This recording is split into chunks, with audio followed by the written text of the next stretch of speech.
കുടിക്കാൻ വെള്ളം ചോദിച്ച് വീട്ടിലെത്തിയ യുവാവ് 24 വയസ്സുള്ള യുവതിയെയാണ് കൊല്ലം ചിതറയിൽ ബലാത്സംഗം ചെയ്തത്. സംഭവത്തിൽ ചിതറ ചല്ലിമുക്ക് സ്വദേശി 22 വയസ്സുള്ള വിഷ്ണുവിനെ നാട്ടുകാർ പിടികൂടി പോലീസിൽ ഏൽപ്പിച്ചു.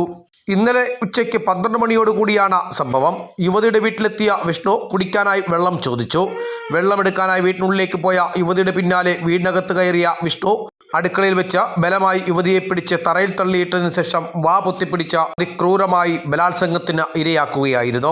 യുവതിയുടെ ശരീരത്തും മുഖത്തും യുവാവ് കടിച്ചു മുറിവേൽപ്പിച്ചതിനു ശേഷമാണ് യുവതിയെ ക്രൂരമായ ബലാത്സംഗത്തിന് ഇരയാക്കിയത്. സംഭവം പുറത്തറിഞ്ഞതിനെ തുടർന്ന് നാട്ടുകാർ സംഘടിച്ച യുവാവിനെ ഓടിച്ചിട്ട് പിടികൂടുകയായിരുന്നു. ഇതിനുശേഷം ചിതറ പോലീസിൽ വിവരം അറിയിപ്പിക്കുകയും യുവാവിനെ പോലീസിന് കൈമാറുകയും ചെയ്തു. ലഹരി ഉപയോഗിക്കുന്ന ആളാണ് പിടിയിലായെന്നാണ് നാട്ടുകാരും പോലീസും പറയുന്നത്. ചിതറ പോലീസ് യുവതിയുടെ മൊഴി രേഖപ്പെടുത്തി യുവാവിനെതിരെ ബലാത്സംഗം ഉൾപ്പെടെയുള്ള വകുപ്പുകൾ ചുമത്തി കേസെടുത്തു. യുവതിയെ കടയ്ക്കൽ താലൂക്ക് ആശുപത്രിയിൽ എത്തിച്ച ചികിത്സ നൽകി. അറസ്റ്റ് രേഖപ്പെടുത്തിയ പ്രതിയെ കടയ്ക്കൽ കോടതിയിൽ ഹാജരാക്കി റിമാൻഡ് ചെയ്തു.